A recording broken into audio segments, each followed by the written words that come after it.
What is going on, my fellow Jedi and Padawans? Thank you guys so much for coming back to the channel, and if you guys are new, welcome.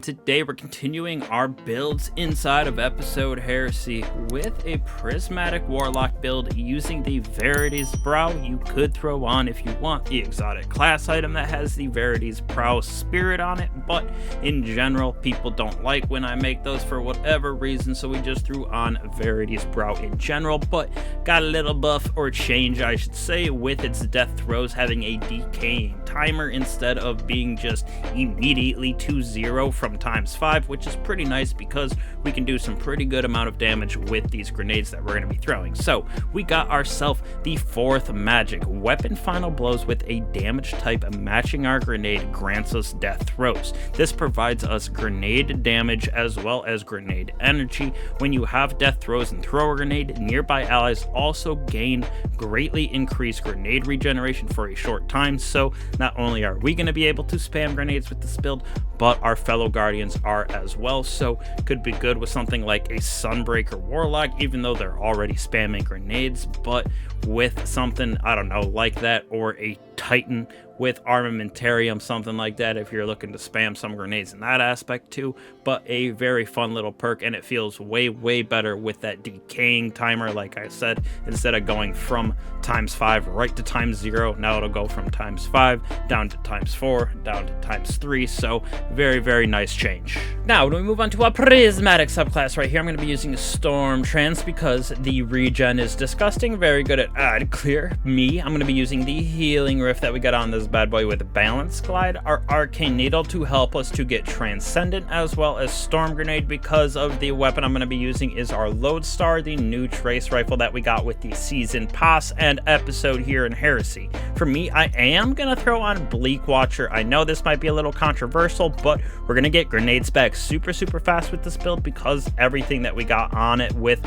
our fragments, with a Hunter Discipline, and our mods that we got on our armor. Throwing out a stasis turret every so often is not a bad thing. We can slow, freeze targets, and then on top of that, just having that slow and freeze is so good in PvE. I also threw on Weaver's Call, so again, we can get that kind of buildup of our Transcendent energy, but having the nice little bit of threadlings going around, creating that unraveling from the strand, everything like that is super nice, just addition to this build. As for the 6 wild fragments that we got on this with Prismatic, we got Facet of Courage, so Arc, Solar, Void abilities do increase damage to targets affected by darkness.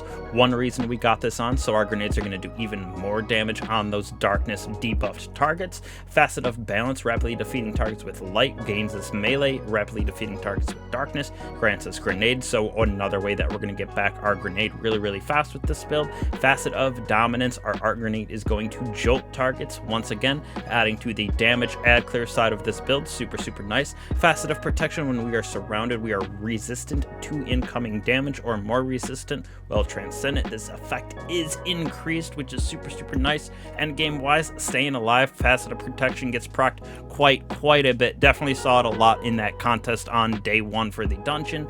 Facet of Honor is next at number 5, with collecting those elemental pickups or destroying tangles grants us Transcendent energy of the same type. So another reason that we're just trying to get this Transcendent, very good in my opinion. Want to get Transcendent as often as possible with these prismatic builds. And then Facet of Awakening, rapidly defeating targets with light or darkness, or super final blows generate elemental pickups. So we're going to get stasis shards, strand tangles, ionic traces with this build. So a lot going on, but very good little synergy that we got of this build, with stacking up grenade damage, being able to go Transcendent, being able to freeze and slow targets because of Bleak Watcher, and get back our abilities back very quickly. Now, as for mods that we're going to throw on this bad boy, as well as stats, I went with the triple 100s with Resilience, Recovery, and Discipline. I would probably throw Recovery at number 1, still want this at 100 or as high as you can. Resilience you want at least 80 for that end game content, 100 if you can, just because that survivability is so much better. And then,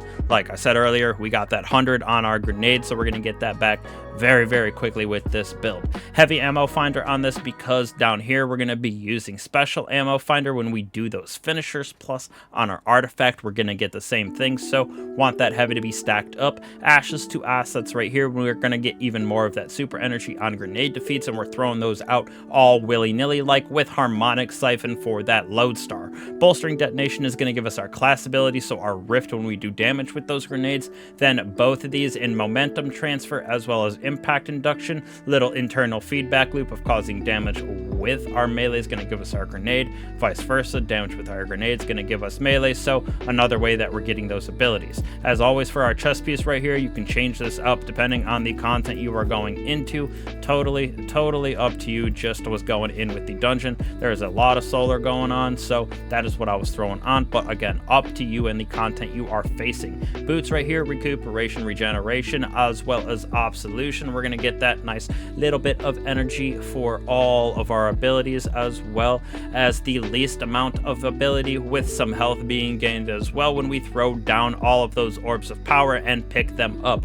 Reaper to help us to create even more orbs of power with that harmonic siphon. Powerful attraction, so when we throw down our rift we're going to collect all of those at once, getting these to proc, as well as, like I said earlier, with that special finisher we're going to get those armor charges by picking up orbs of power as well. When we move on to our weapons, we're going to be using the call right here. I got slice 1 for all on mine. This is going to be our anti-barrier, helping us to create tangles, helping us to go transcendent as well. We got the lodestar right here with that arc alignment, does some pretty cool things with jolting targets, and once it gets its catalyst, going to be even better. Plus this is what we're using basically to stack up our death throws with our lightning grenade that we're going to be using. And then line in the sand, deconstruction, bait and switch. There's some better rolls out there, but like this, for me at least, what I had in my vault, plus this arc bad boy, gonna feel really good with particle deconstruction, as well as bait and switch. Once everything gets to proc, it can proc our death throws, etc. Do a little bit of damage because of our helmet with the weapon, giving us the grenade damage boost. So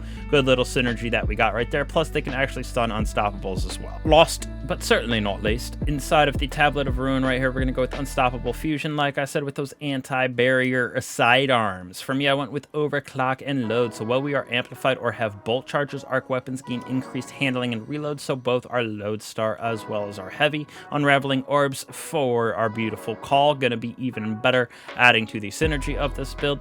And we can have even more Transcendent to be procced. Dielectric right here, defeating arc debuff targets grants us bolt charges. Bolt charges are super disgusting in my opinion inside of the episode. Can do a lot of damage, especially when we do pair it with this, because those lightning bolts do more damage with flashover. It is very easy to get that to proc as well with what we got going on with jolting, everything like that. The Lodestar alone can jolt itself. King's Vestige, again, for defeating those powerful Taken combatants. We are stacking ourselves up with that Taken energy. When we shoot, we're going to launch some Seekers, can stun some overloads with it, plus it'll also exhaust the target.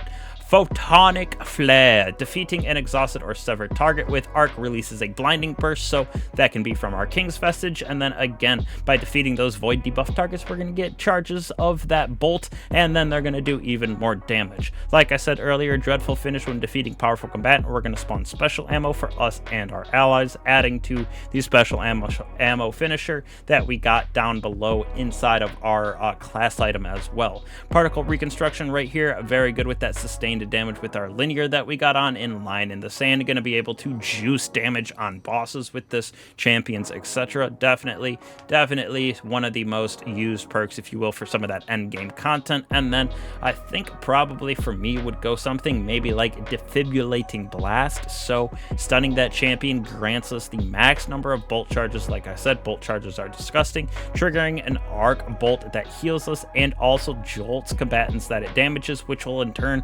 feed back into everything else that we have on this artifact and the build in general, with the Prismatic giving us grenades that do a lot of damage, with them being able to jolt targets as well.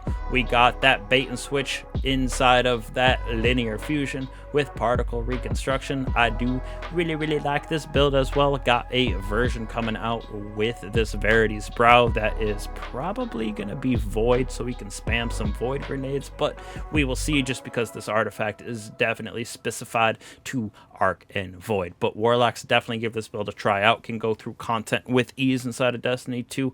Makes it fun. Not really a high ceiling gap with this one either. Just use your lodestar as much as you want. It is a kinetic, or a primary weapon, I should say. Doesn't need special ammo, anything like that. So you can get a bunch of arc defeats, get that Death Throes up to ×5, spam your grenades, and get a bunch of stuff to proc. Jolting going on. We can stun champions. It is very, very good. So again, appreciate all you guys for coming back to the channel. Means a lot to me, means a lot to the channel as well. Don't be afraid to like, subscribe, slap that bell if you haven't, so you guys get your notifications on builds, god rolls, etc. So once again, really appreciate you guys for always coming back. Don't be afraid to say hello in the comments. I appreciate y'all. I will catch you guys in the next one. Peace.